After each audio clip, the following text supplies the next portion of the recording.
Moi, je suis le ministre de l'Agriculture de la République démocratique du Congo. J'ai présenté tout à l'heure l'état des lieux de l'agriculture dans mon pays.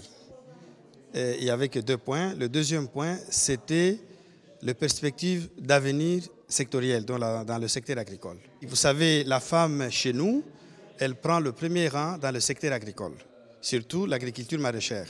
Donc, ce que j'ai dit ici, par exemple, chez nous, la femme a l'accès à la terre. Elle paye héritier la terre. La femme paye hypothéquer la terre.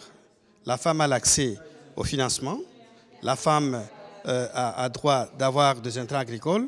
Donc, j'ai trouvé qu'il est très nécessaire d'abord que les gens puissent savoir quel est l'état réel de l'agriculture dans la République démocratique du Congo. J'ai constaté que ce n'est pas la même chose partout.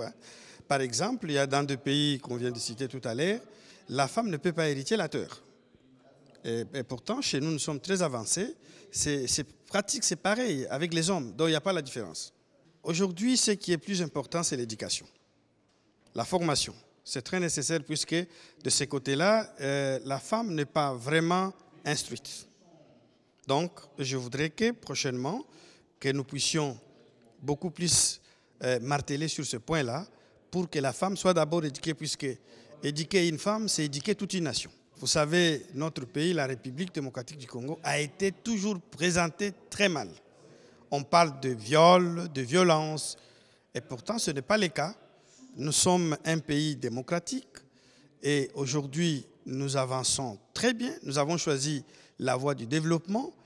Chez nous, la parité homme-femme est presque égale. Donc je pense qu'il est temps, c'est à ce moment, que dorénavant, la RDC doit être partout pour faire entendre sa voix.